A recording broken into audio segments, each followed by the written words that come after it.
At the beginning with Denis, it was more of a don't miss mentality. I thought it was a way of teaching the players to be more committed to their shots, less careless, more disciplined.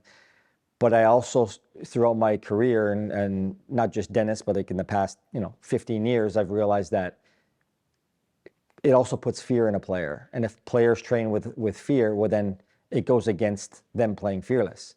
They need to play fearless but controlled. So I started, and being around other coaches and learning from other coaches, and in discussions or being on court with them, I changed my approach, and it became more of a, as long as you miss, but with the right intention, there are such things as good misses, because not everyone's going to be perfect, whether you're working on serve targets and so forth. If we're working on second serves and the ball should be clearing the net quite a bit and they keep hitting the middle or the bottom of the net, well, for me, that's not a good miss.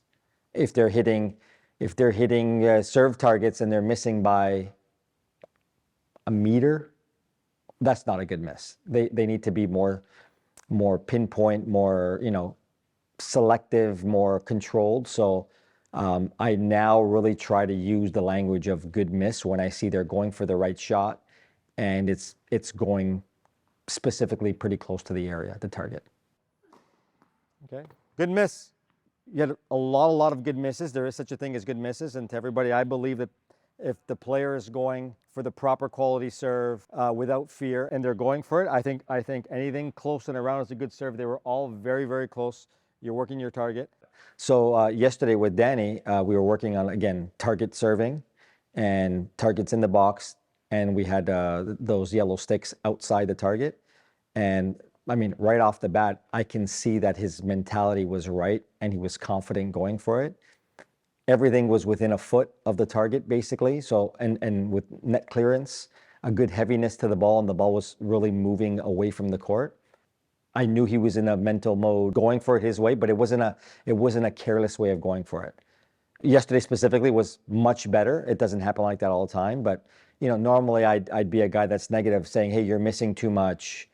Come on, you got to be better than that. And I also feel like these times now with the kids, you got to be way more positive. The negative tough style, or always negative tough style, might have worked 10, 15, 20 years ago, 30 years ago. But I just think right now, in a nice way, kids are much more softer. They're brought up soft by their parents. Kids now especially work much better off of just more positive reinforcement than just a negative, fearful reinforcement. But I do balance them both. I still have some of the negative tough guy in me.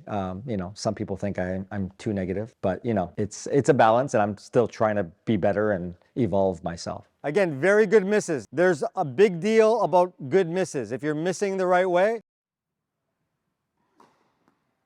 not bad. A very good wide serve so far, and even if you miss, it's been a good miss. You're really working towards your targets. Or stressing a good miss to your players really gives them the confidence to keep going for it. And it's like the equivalent of going into you're in a match and you're in an important point and you have a second serve. And if the players are going to be like, hey, don't double fault, I really think that it's just going to freeze them mentally. But if they're there with an opportunity, it's like, no, I've practiced this. I'm going to hit my second serve here. I'm going for my shot. So I think a good miss allows them the comfort to go for their shot. And as long as we can, describe what a good miss is versus a terrible miss, anything over a foot around their target, that's not a good miss.